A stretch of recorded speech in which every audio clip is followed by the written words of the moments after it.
Olá pessoal, tudo bem? Estamos aqui novamente para iniciar um novo curso e eu espero, junto com vocês, construir um conhecimento sólido. Bom, estamos no curso de Sistemas de Informação Noturno. A nossa disciplina de hoje é Redes de Computadores. Ela está na unidade 2, na seção 2.2. Eu sou o professor Osmar Antônio. Meu e-mail é osmar.a.silva@anhanguera.com. A nossa unidade de estudo hoje está na seção 2.2, Protocolos de redes e aplicações. O tema de estudo é o modelo de referência ISO-OSI.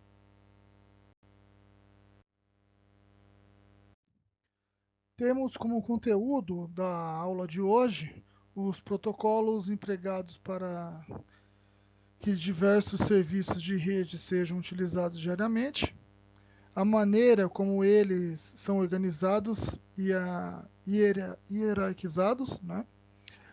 As interfaces utilizadas nos serviços e a forma como são classificados os serviços das redes. Bom, pessoal, vamos iniciar nossa aula com o título Hierarquia de Protocolos, que na realidade é desenvolvido para reduzir a complexidade do projeto, né? A maioria das redes ela é organizada por uma pilha de camadas ou de níveis, né, colocadas umas sobre as outras. Tá? Bom, qual que é o grande objetivo, né, de se criar essas camadas? Né?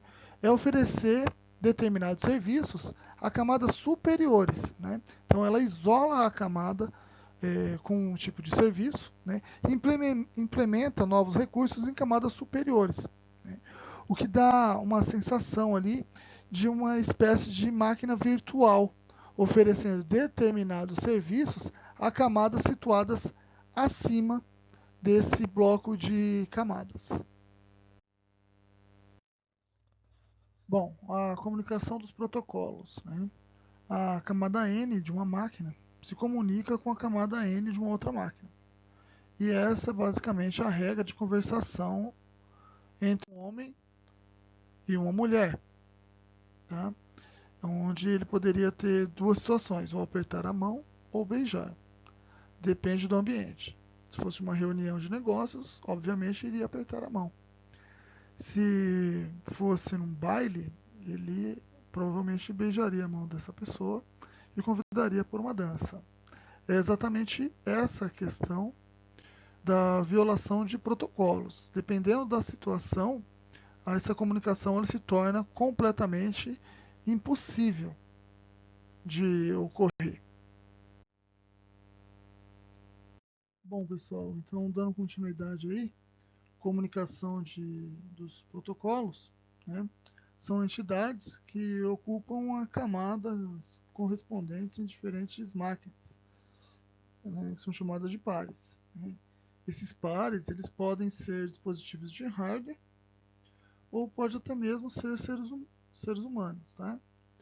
Esses protocolos, os protocolos da camada 5 se comunicam com os protocolos da camada 5. Os protocolos da camada 3 se comunicam com os protocolos do outro lado aqui da camada 3. E assim sucessivamente. Um conjunto de camadas e protocolos é chamado de arquitetura de rede. Tudo bem? Então, esse conjunto de camadas e protocolos se denomina arquitetura de rede. Tá? A especificação de uma arquitetura ela deve conter algumas informações que permite implementar e desenvolver programas ou construir hardwares, né, de camada a camada. Tá? Para corresponder isso, né, para oferecer corretamente essa forma, nós temos os protocolos de comunicação. Tá? Uma lista de protocolos utilizadas por um determinado sistema, tá, é chamado de pilha de protocolo.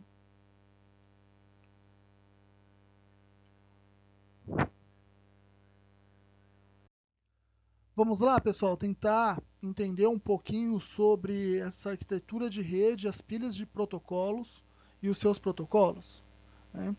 Para facilitar isso, vamos fazer uma analogia de comunicação de níveis, tá bom? Então vamos imaginar dois filósofos. Os dois filósofos, eles estão tentando se comunicar, estão lá na camada 3. Só que um dos filósofos fala Urdu em inglês e o outro chinês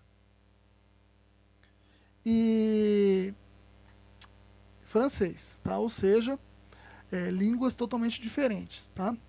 Como eles não têm essa linguagem em comum, eles resolvem contratar o quê? Um tradutor. O tradutor está na camada inferior, né? Na camada 2, tá?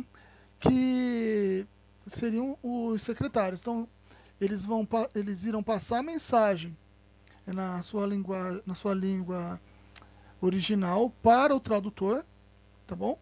Porque essa mensagem precisa chegar no seu par lá do outro lado. Bom, o filósofo 1 deseja transmitir a sua mensagem para o seu par. Como que ele vai fazer isso? Tá?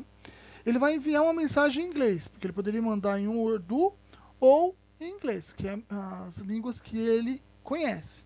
Então ele manda a mensagem em inglês através da interface 2.3 para o seu tradutor.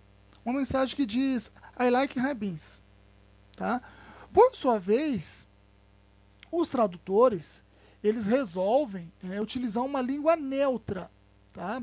Entre essas suas comunicações, que no caso, no nosso exemplo, é o francês, o holandês, desculpa, o holandês. Então, o meu tradutor na camada 2 recebe a informação na camada 3, tá? E aí ele acaba transformando essa mensagem em holandês, né? E aí ele vai transformar essa mensagem para essa língua. Todo esse processo ele é realizado na camada 2, tá? Entre os pares. O tradutor, ao entregar essa mensagem para o secretário lá do outro lado, por exemplo, né, ele vai enviar por um fax, ou seja, o protocolo da camada 1, né, que são os nossos dispositivos, os nossos equipamentos. Então, a camada 3 envia a mensagem para o tradutor da camada 2. O tradutor da camada 2 utiliza uma linguagem comum do seu pai da camada 2 lá do outro lado, que seria o holandês.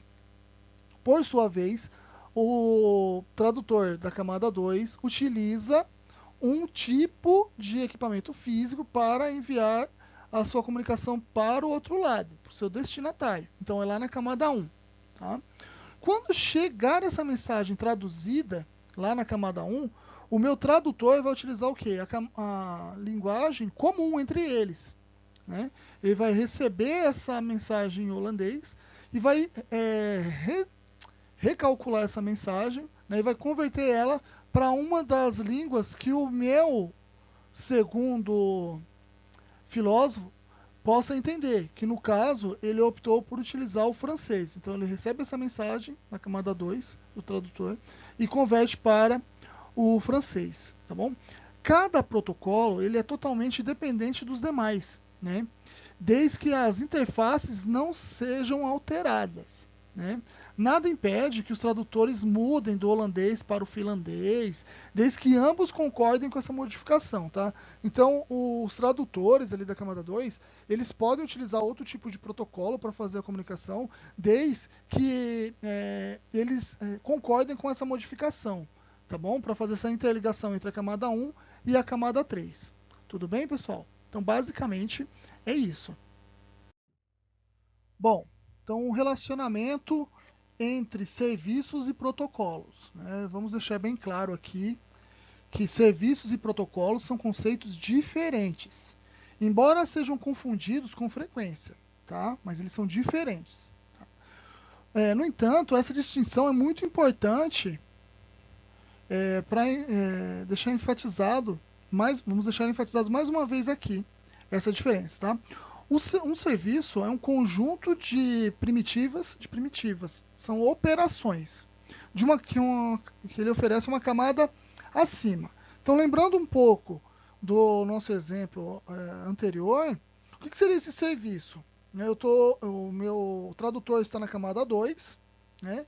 E eu tenho o meu filósofo na camada 3, tá?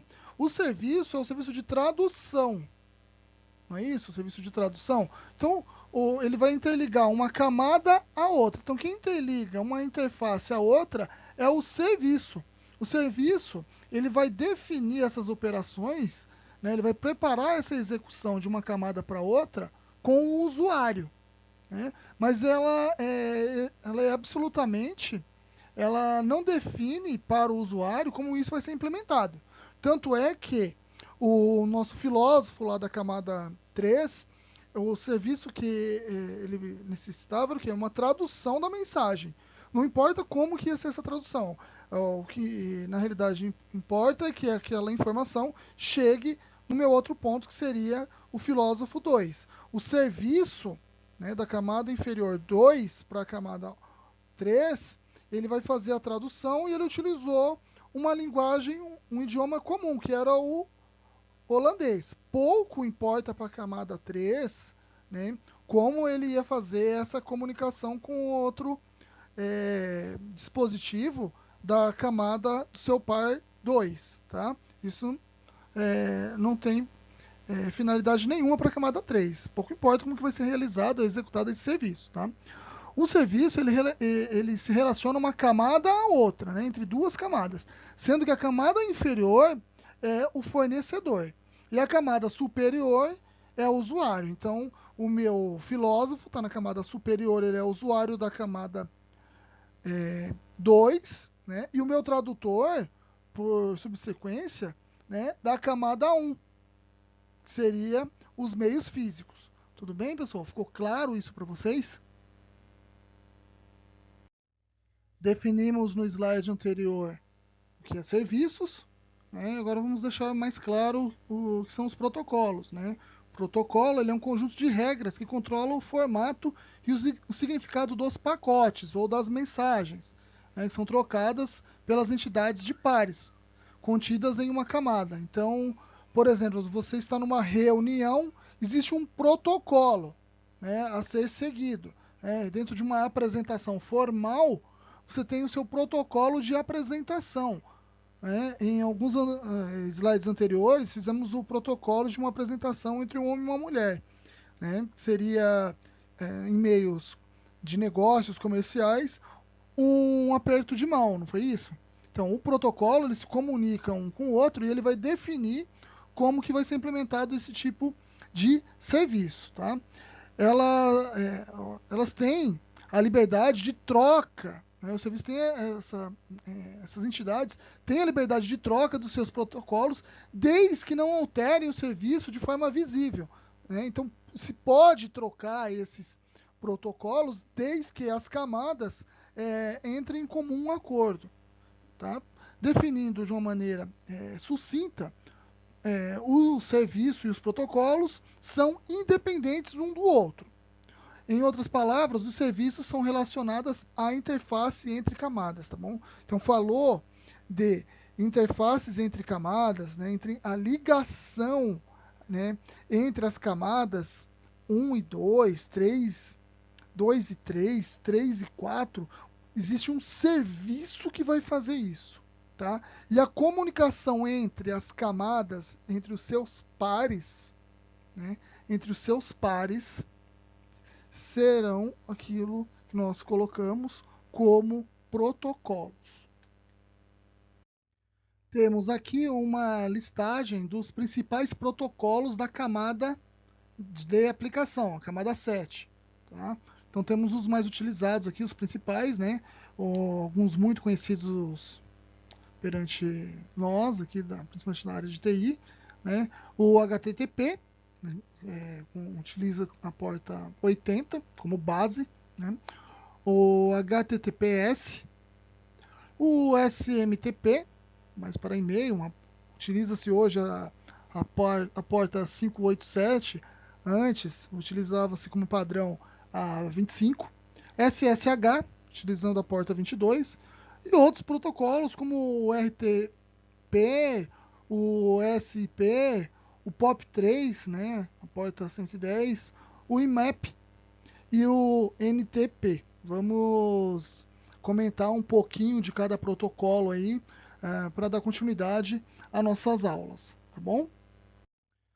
Então vamos comentar sobre alguns protocolos da camada de aplicação, camada 7, dentro do modelo OSI, né? Temos o HTTP, que trata-se de um protocolo utilizado para o acesso web, né? Isso é bem claro para vocês, a rede mundial de computadores, que permite que ocorra a transferência de ponto a ponto entre um cliente e servidor, né? Então, qualquer dispositivo fazendo a solicitação para o processo web, né, vai utilizar esse tipo de protocolo que é o HTTP, né? Bom, temos também o SMTP, né, uma sigla simples que é um protocolo simples de transferência de e-mail. Ele é o protocolo utilizado para efetuar o envio, tá? O envio e recebimento de e-mails de um servidor ao outro.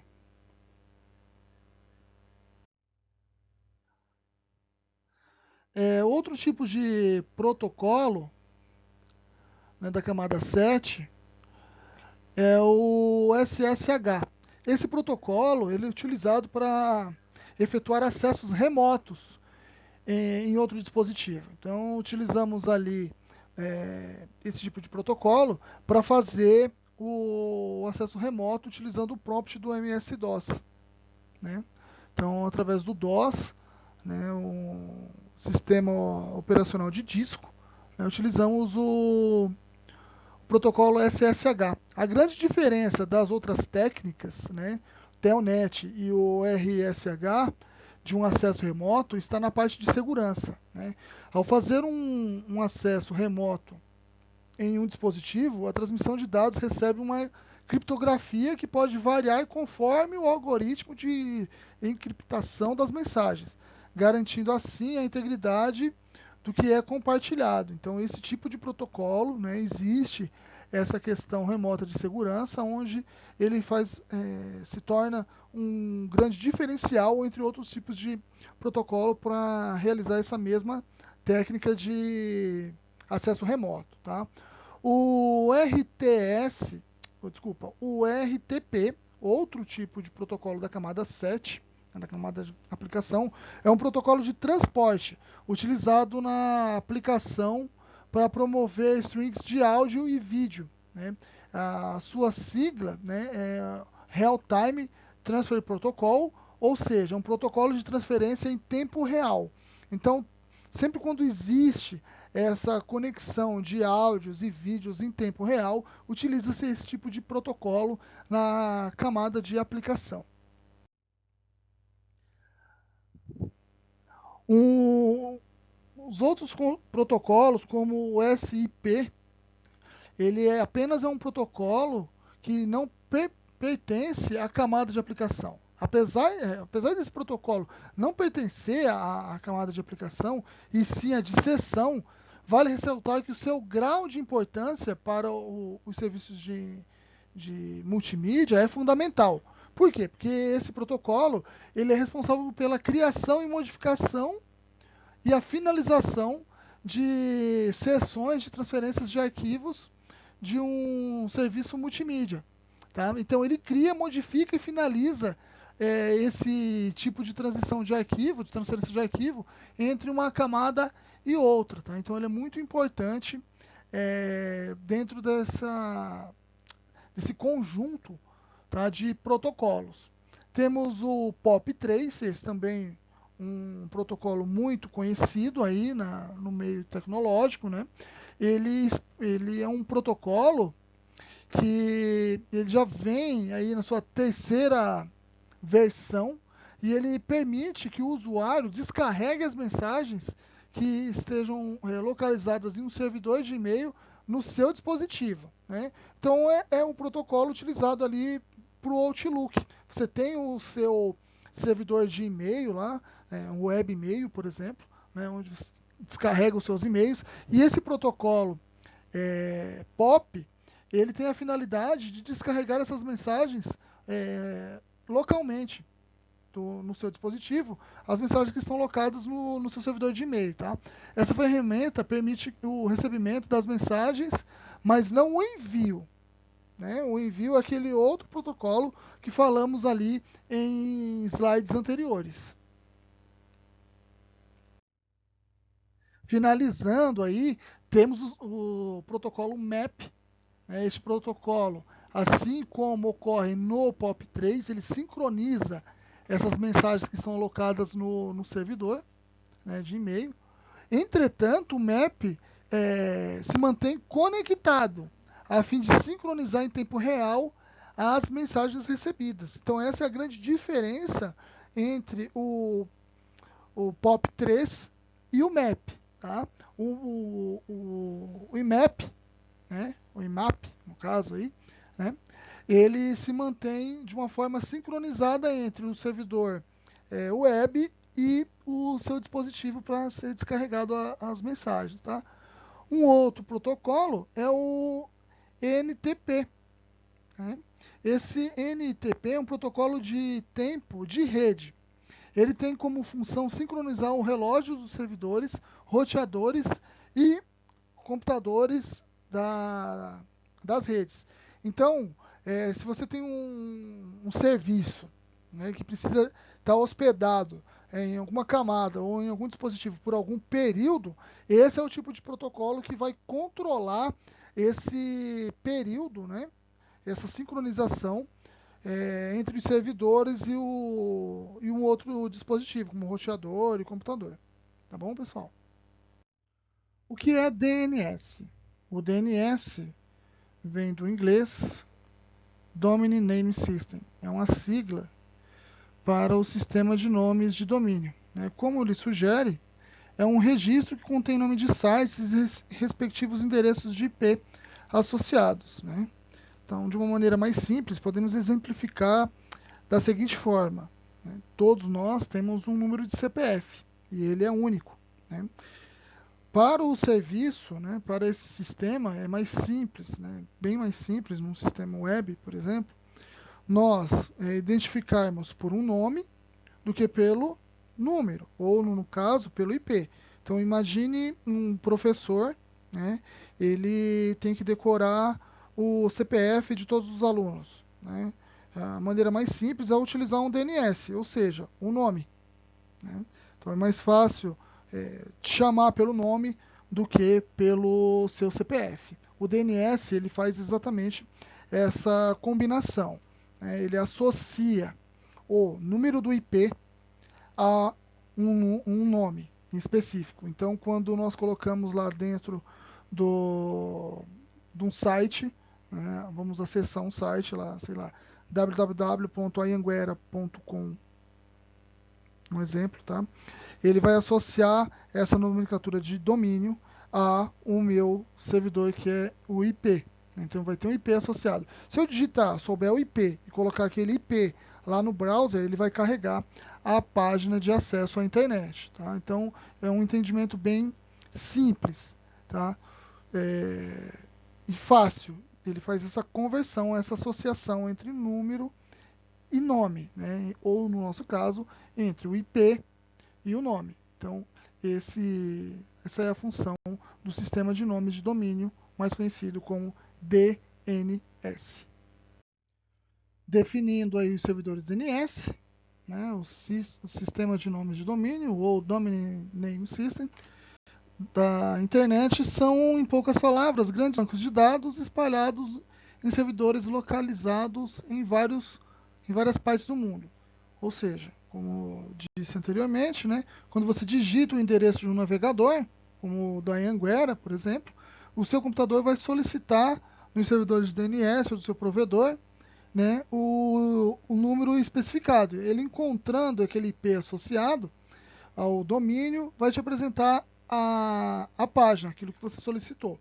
Caso esses servidores não tenham essa informação, eles vão se comunicar com outros servidores que possam ter essa informação. Tá? Então, existem vários servidores interligados quando você faz essa solicitação, é encaminhado para um dos servidores, ele vai fazer a checagem no banco de dados dele, se aquele IP está associado a um domínio. Caso não esteja, ele vai fazer a solicitação em outro servidor para que o que foi requisitado possa ser apresentado.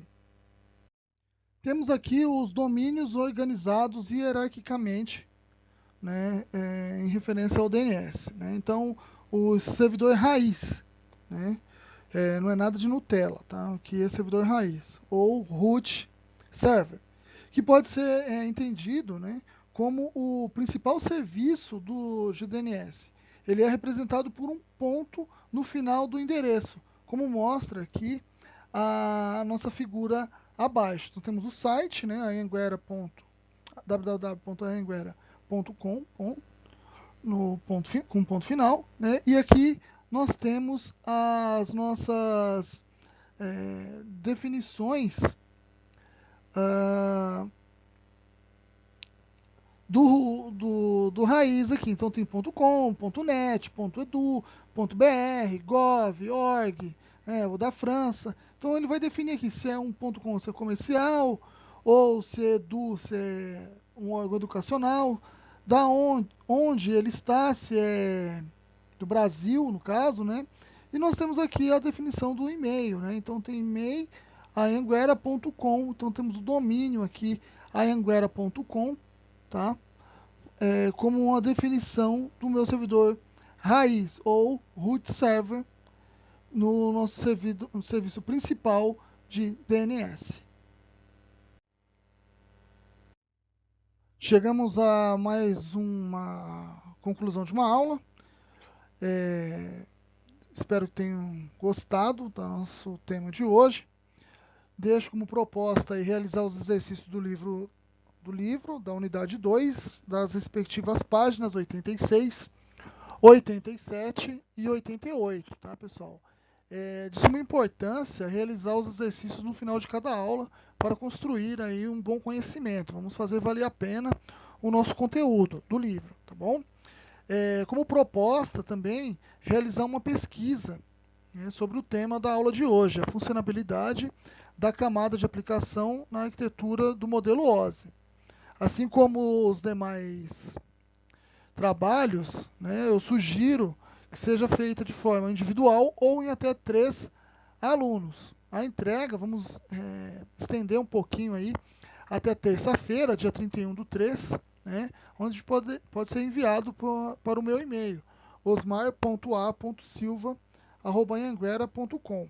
Essas atividades de avaliação continuada é importante que vocês possam entregar no prazo sugerido aí pelo professor, tá? Então, é isso na aula de hoje.